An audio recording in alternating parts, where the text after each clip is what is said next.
మీ CIBIL score తక్కువ ఉందా? ఏ loan రావటం లేదా? అయితే వెంటనే ఆలస్యం చేయకుండా ఈ నెంబర్కి కాల్ చేయండి. గత 15 రోజులుగా నడుస్తున్న దువ్వాడ కథా చిత్రం ఎండింగ్కి పడిపోతుందా? దానికి ఎండి ఎక్కడ?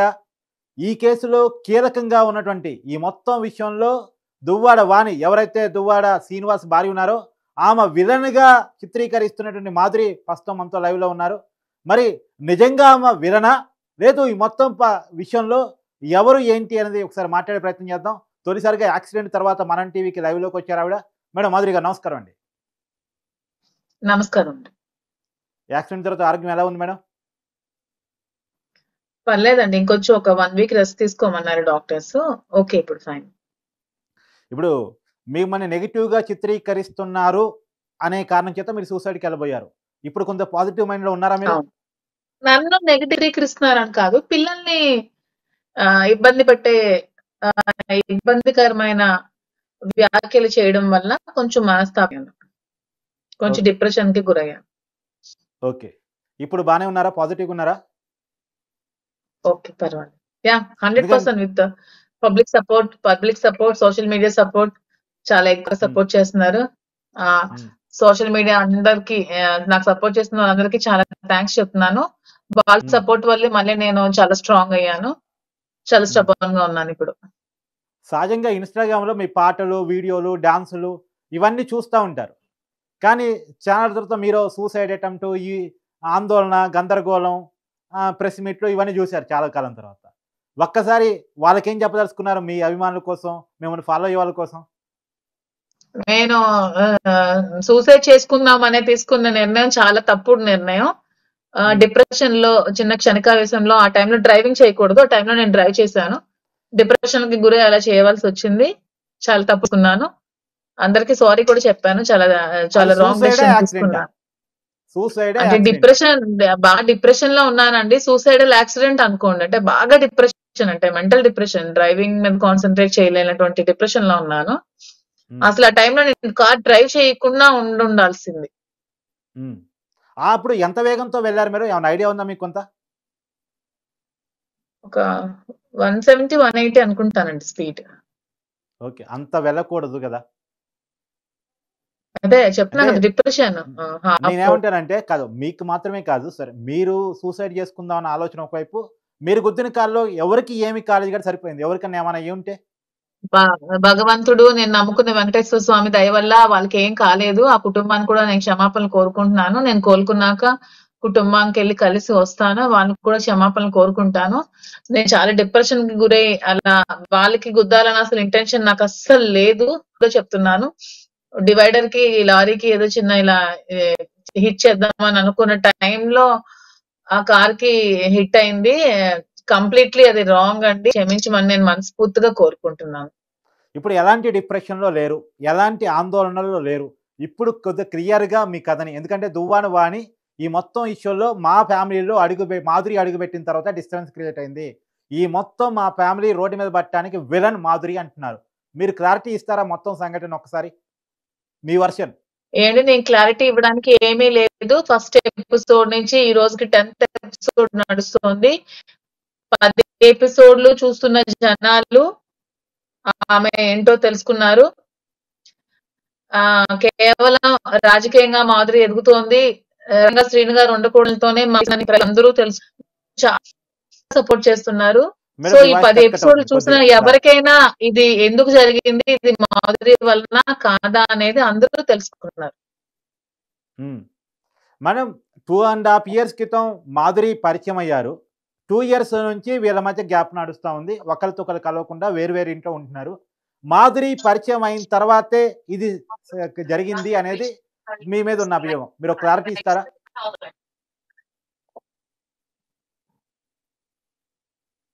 అదే, నేను వచ్చిన అనిత కాలంలోనే నా రాజకీయ ఎదుగుదల, అంతకుముందు 30 సంవత్సరాలుగా రాజకీయ పతనం, అతన్ని అణిచివేయాలన్న ఆలోచన, ఆ రెండు ఉండటం వల్ల ఒకేసారి క్లియర్ అవ్వడానికి ఏం చేస్తే బాగుంటుందని ఆలోచన చేసి ఈ విధంగా భవిష్యత్తు ఒకేసారి తీయొచ్చని ప్లాన్ చేసి కుట్ర పని రాజకీయంగా నన్ను పతనం చేయాలని, శ్రీను గారిని కూడా రాజకీయంగా జీరో చేయాలనతో చేసినటువంటి కుట్ర. ఇది అందరూ తెలుసుకున్నారు, ప్రతి ఒక్కరు తెలుసుకున్నారు. మాక్సిమం అదే టీడీపీ అభిమాన 99.99% కుటుంబం నుంచి చంద్రబాబు అభిమానిగా ఉన్న మాదిరి ఎందుకు వైసీపీలోకి వచ్చారు అంటే ఏం చంద్రబాబు చెప్తారు? అభిమానంగా ఉన్న మాధురి అనకండి, నేను ఎప్పుడు చంద్రబాబు గారి అభిమానంతో నేను ఎప్పుడు లేను. మా ఫ్యామిలీ టీడీపీ కుటుంబం. ఉన్నారేమో కానీ ఓకే, సరే, ఓకే, కుటుంబం అని చెప్పండి. చంద్రబాబు సరే. అభిమానంగా మళ్ళీ రాంగ్ వెళ్తుంది. నేను ఎప్పుడు చంద్రబాబు గారి సరే, అభిమానంగా చెప్పండి, నేను ఎప్పుడు చెప్పండి, కూడా చెప్పండి. లేను. నేను చెప్పండి. ఎప్పుడు కూడా జగన్మోహన్ రెడ్డి గారి అభిమానంగానే ఉన్నాను. ఉమ్. కుటుంబం ఒక్కొక్కరు ఆలోచనలు ఒక్కొక్కటి కదండి. మా కుటుంబం ఇంకోటి, వాళ్ళు టీడీపీ స్ట్రైట్ క్వశ్చన్ వేస్తున్నాను. మాధురి గారిని వాణి గారే దువ్వాడ శ్రీనివాస్ గారికి పరిచయం చేశారు. రైట్? మీరే చెప్తున్నారు. మాధురి గారిని వాణియే దువ్వాడ శ్రీనివాస్ గారికి పరిచయం చేయడానికి. మాధురి అంటే ఎవరో తెలియని వాళ్ళు కాదు, ఊర్లో అందరికీ తెలుసు.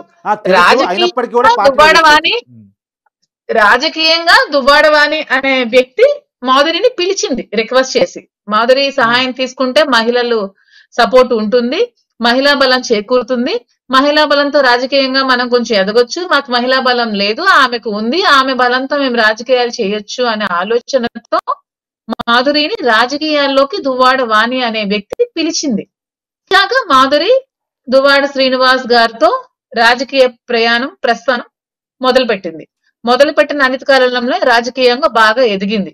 ఎంతటి స్థాయికి ఎదిగిందంటే మాధురికి టికెట్ ఇస్తే బాగుంటుంది అనే స్థాయికి ఎదిగింది. ఈ ఎదుగుదల చూడలేక నన్ను నాశనం చేయాలని, నన్ను పతనం చేయాలనే ఆలోచనతో కుట్ర పన్ని ఈ ఎలిగేషన్స్, ఈ ఫాల్స్ ఎలిగేషన్స్ అన్ని చేసి శ్రీను గారిని ఇంటి నుంచి నెట్టివేసి గెంటివేసి బయటపెట్టింది. బయటపెట్టిన తర్వాత శ్రీను గారి సపోర్ట్ గా నేను నిలబడి శ్రీనివాస్ గారిది మాత్రమే కాదు, శ్రీనివాస్ గారిది మాధురి గారిది కూడా ఉండబోవచ్చు. మాధురి గారు కూడా టికెట్ ఎక్స్పెక్ట్ చేస్తున్నారు, అవునా? నాకెప్పుడు అటువంటి టికెట్ ఆలోచనలు, అలాంటి ఆలోచనలు నేను ఎప్పుడు చేయలేదండి. అందులో శ్రీను గారి మీద ఎప్పుడు యాంటీగా వెళ్ళే ఆలోచన నాకు లేదు. ఎందుకంటే అతనే నాకు గురువు కాబట్టి ఆ గురువుకి ఎగ్నెస్ట్ గా వెళ్ళే ఆలోచన ఎప్పుడు లేదు, ఎప్పటికీ రాదు. సరే, ఇంకొక విషయం కూడా చెప్తాను. 1986లోనే దువ్వాడ వాణి గారి వాళ్ళ నాన్నగారు ఎంపీపీగా ఉన్నారు.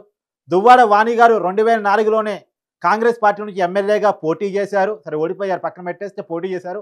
అలాంటి వ్యక్తి, అలాంటి కుటుంబ నేపథ్యం ఉన్న వ్యక్తి దువ్వాడ శ్రీనివాస్ గారు కూడా ఎంపీగా, ఎమ్మెల్యేగా, ఎమ్మెల్సీగా ఉన్నారు. వాళ్ళ కుటుంబ నేపథ్యం అది. అలాంటి దువ్వాడ వాణి మాధురిని చూసి ఎందుకు భయపడి ఉంటారు? నన్ను దాటుకుని వెళ్ళిపోతుంది అంత భయం. ఆనాటి వాళ్ళు ఎంపీపీగా నిలిచిన కాలంలో వాళ్ళకి ధీటుగా నిలబడే వ్యక్తులు రాజకీయంగా ఎవరు లేరేమో, మరి లేక మరి నిలిచినారేమో కానీ రాజకీయ అనుభవం గాని రాజకీయ పరిపక్వత గానీ లేని ఆమెకు టికెట్ ఎలాగిచ్చారో కూడా నాకు విషయం అదే. ఎవరు లేరేమో. మరి ఇప్పుడు మేము వచ్చాం కాబట్టి మాకు తట్టుకోలేక ఇన్ఫీరియారిటీకి గురైందేమో, మా కంటే పైకి మమ్మల్ని కూడా స్వీప్ చేసి పైకి వెళ్లే స్థాయికి ఎదిగిపోతుందన్న ఆలోచనతో కుట్రపాటు ఉండొచ్చు. ఎమ్మెల్యేగా పోటీ చేశారంటే మీరు కూడా ఎమ్మెల్యేగా పోటీ చేయాలంటే ఒక నామినేషన్ వేయండి. అప్పుడు మీకు కూడా రాజకీయ భవిష్యత్తు ఉందని మీరు కూడా చెప్పుకోవచ్చు. మేము రాజకీయంగా నిలబడ్డామని చెప్పుకోవచ్చు, దాంట్లో ఏముంది. సరే, ఇంకొక మాట కూడా చెప్పండి. ఇప్పుడు మీరు పరిచయం అయిన తర్వాతే, ఒకప్పుడు మీకు ఐడియా ఉండుంటది దువ్వాడ శ్రీనివాస్ గారిది వాణి గారిది కూడా లవ్ మ్యారేజ్. సో ప్రేమించి పెళ్లి చేసుకున్న వాళ్ళ మధ్యలోకి మీరొచ్చాకే గ్యాపులు స్టార్ట్ అయ్యాయి, మీరొచ్చాకే వాళ్ళు విడిపోయేదాకా తెగింది అంటే ఏం చెప్తారు?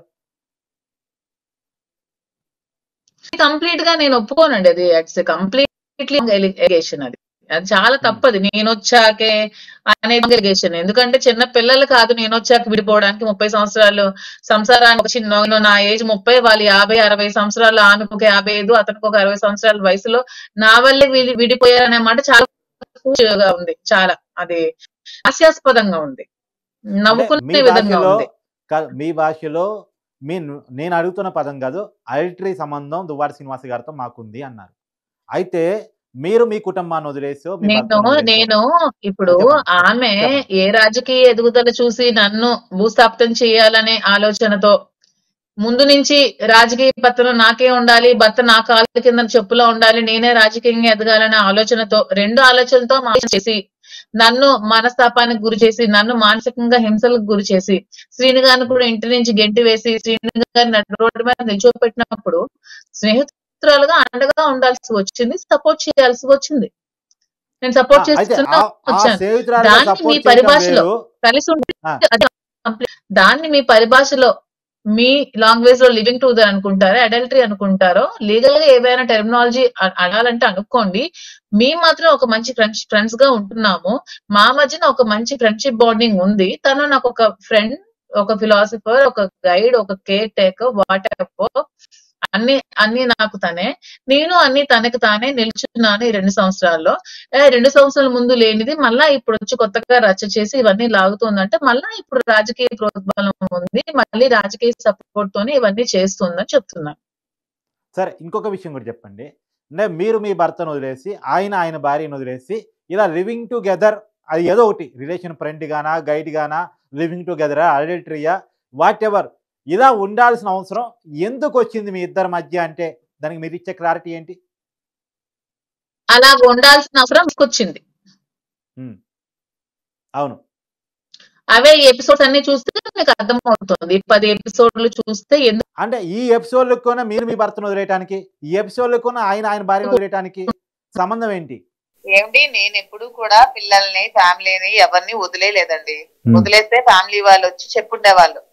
ఆవిడే ఫ్యామిలీని గెంటేసింది అతనికి. గెంటేసినప్పుడు నేను ఈ గెంటేసి నా మీద కూడా విమర్శలు చేసి ఇంటి వరకు తీసుకెళ్తున్నా, అన్ని భరించుకుంటూ ఫ్యామిలీ నన్ను కొంచెం ఆ టైంలో దూరం పెట్టినా సపోర్ట్ చేస్తూ రాజకీయాలు చేయాల్సి వచ్చింది. ఇప్పుడు నేనేమనుకుంటున్నానంటే, ఏ రాజకీయాల్లోకి వచ్చి ఈవిడ ఎంత నన్ను పతనం చేసి నన్ను భూస్థాపనం చేయాలనుకుంటుందో అదే రాజకీయాల్లో ఉండి నా జీవితాన్ని కొనసాగించుకొని నాకంటూ ఒక స్థానాన్ని కల్పించుకోవాలని నేను కోరుకుంటున్నానండి. ఏంటి మీ పొలిటికల్ అంబిషన్ ఏంటి? నా పొలిటికల్ అంబిషన్ ఏంటంటే, నేను ఒక మంచి స్థాయికి రాజకీయాల్లో మంచి స్థాయికి ఎదగాలి, ప్రజలకు ఇంకా దగ్గరగా మంచి స్థాయి అంటే ఏది? MLA, MP? చెప్పండి. ఏంటండి మంచి స్థాయి అంటే ఏంటి? ఎమ్మెల్యే కావాలనుకుంటున్నారా, ఎంపీ కావాలనుకుంటున్నారా? అది భగవంతుడు అదేనో, అది అదృష్టం అంటే కాదు, మీకు ఒక అచీవ్మెంట్ ఉండాలి కదా, మీకు ఒకటి ఉండాలి కదా. ఏమనుకుంటారంటే, నాకు ప్రైమ్ మినిస్టర్ కావాలని అనుకుంటే మీరు ఇచ్చేస్తారండి? కాదు, మీకంటూ ఒక అచీవ్మెంట్ ఉండాలి కదా మేడం. నాకంటే ఒక ఉన్నతమైన శిఖరాలకు వెళ్ళాలని ఉంది. అది ఏ విధమైన అవకాశం మనకు వస్తుందో, ఏ విధంగా వెళ్ళాలనేది అది ఫ్యూచర్ డిసైడ్ చేస్తుంది, టైం డిసైడ్ చేస్తుంది. ఇప్పుడు దువ్వాడ శ్రీనివాస్ గారు 90% ఏ పదవి వచ్చినా ఏదొచ్చినా నేను వైఎస్ఆర్సీపీ తోనే వెళ్దాం అనుకుంటున్నాను. జగన్మోహన్ రెడ్డి గారితోనే మా ట్రావెల్ చేయాలనుకుంటున్నాం. ఓకే మేడం, ఇంకోటి 90% ఆస్తిని నేను నా కుటుంబం పిల్లలకే ఇచ్చేస్తున్నాను దువ్వాడ శ్రీనివాస్ గారు ప్రకటించారు. దానిపై మీ రియాక్షన్? అది వాళ్ళ కుటుంబ ఇవ్వండి, వాళ్ళకి అడగాలి. అతను పబ్లిక్ గా చెప్పారు 99% ఇచ్చేస్తున్నానని చెప్పారు. ఏదో 1% ఉంచుకుంటామని చెప్పారు అంతే. అది మీరు కుటుంబ పరంగా వాళ్ళకి అడిగితే తెలుసు. ఇప్పుడు దువ్వాడ శ్రీనివాస్ గారు ప్రజెంట్ ఉంటున్న ఇంట్లో మీ షేర్ ఉందా? మీ డబ్బులు ఉన్నాయా? ఉన్నాయండి. ఎన్ని ఉన్నాయి? చెప్పారు కదా శ్రీను గారు, అంటే నేను కొన్ని పరిపరి విధాలుగా ఎలక్షన్స్ కానీ వాన్ కానీ ఇచ్చాను. ఇది మరి ఎలా డిసైడ్ చేస్తారో చూడాలి మరి. ఇంకొక మాట నాకు చెప్పండి. ఇప్పుడు ఆయన చెప్పిన మాట ఏంటంటే, మాధురి గారికి పొలిటికల్ అంటే నెక్స్ట్ మీరు ఎవరికి సపోర్ట్ చేస్తారు? మాధురి గారు మీ బిడ్డ పోటీ పడ్డారు ఎన్నికల్లో, ఇద్దరు టికెట్ కావాలని అడిగారు. ఎందుకంటే ఇప్పటికీ మీరు ఒకటే పార్టీలో ఉన్నారు. వాణి గారు ఒకటే పార్టీలో ఉన్నారు, శ్రీనివాస్ గారు ఒకటే పార్టీలో ఉన్నారు, మాధురి గారు ఒకటే పార్టీలో ఉన్నారు. ఒకవేళ దువ్వాడ శ్రీనివాస్ గారు వాళ్ళ అమ్మాయి కూడా పాలిటిక్స్లోకి వస్తే మీరు ఎవరికి సపోర్ట్ చేస్తారంటే, నా బిడ్డకే సపోర్ట్ చేస్తాను శ్రీనివాస్ గారు ప్రకటించారు. దీని మీద మీ క్లారిటీ? మీ గురువు గారు వాళ్ళ బిడ్డకే సపోర్ట్ చేస్తా అన్నారు. దీని మీద మీ క్లారిటీ? అది మరి వాళ్ళు అతని బిడ్డకే సపోర్ట్ చేసుకుంటారు కదండి. అది ఎవరైనా ఫాదర్ అనే అతను బిడ్డకే సపోర్ట్ చేస్తాడు. అంటే ఇప్పుడు కుటుంబాన్ని కాకుండా బిడ్డని కూడా ఇంట్లోకి రానికుండా మీతోనే ఉన్నారు అని కథ నడుస్తున్న సమయంలో ఈ మాట కుటుంబాన్ని కాదనుకుని బిడ్డని కాదనుకుని ఉండలేదు. కుటుంబము బిడ్డలు అతన్ని వద్దనుకొని బయటికి గింటేశారు. మీరు మళ్ళా మిస్ అవుతున్నారు ట్రాక్ ని. అంటే వాళ్ళు చెప్తున్న వర్షన్ ఏంటంటే, మేము మెసేజ్ చేసాం, కాల్ చేసాం, మాట్లాడాలని చూసాం. అబద్ధాలండి, అన్ని అబద్ధాలు. నాన్న ఇంటికి వచ్చి, నాన్న ఇంటికి రా, నాన్న నువ్వు మాకు కావాలని చేసిన మెసేజ్లు ఏమైనా ఉంటే చూపించమనాల్సింది. ఎందుకు చూపించలేదు వాళ్ళు? అన్ని అబద్ధాలండి అవన్నీ జస్ట్ ఫేక్ కోడ్స్ అవన్నీ. అన్ని అబద్ధాలు. మీరు ఫైనల్ గా దువ్వాడ వాణికి ఏం చెప్పదలుచుకున్నారు? ఫైనల్ గా దువ్వాడ వాణికి నేనెందుకండి ఆమెకి ఏం చెప్పాలి? ఆమెకి చెప్పే అసలు సరే, వాళ్ళ బిడ్డలకి ఏం చెప్పదలుచుకున్నారు? వాళ్ళ బిడ్డలకి నేను వాళ్ళ బిడ్డలకి వాణికి ఎవరికి ఏం చెప్పదలుచుకోవట్లేదండి. ఆ స్టేజ్ కోల్పోయారు వాళ్ళు. మీ కాదు, మీరు మీ భర్తతో విడాకులు తీసుకుంటున్నారని వార్తలు నిజమా అబద్ధమా? అవి ఇంక మేము ఫర్దర్ గా అవన్నీ డిసిషన్ వస్తామండి. అవన్నీ ఫ్యామిలీ విషయాలు, అవన్నీ మేము తర్వాత మాట్లాడుకుంటాం. అన్ని కూర్చొని ఇంటర్నల్ గా ఉన్న విషయాలు అవన్నీ మేము తర్వాత మాట్లాడుకుంటాం. మీ భర్తతో మీకు గ్యాప్ ఉందా మేడం? అది ఎప్పటి నుంచి వచ్చింది, దేనికి వచ్చింది? ఈవిడ వల్ల ఒక 1 year నుంచి వచ్చింది. అవన్నీ మేము మాట్లాడుకుంటాం. ఓకే, అయితే శ్రీనివాస్ గారితోనే మీ ప్రయాణం అవునా? యా 100%. ఓకే, థ్యాంక్ యూ అండి.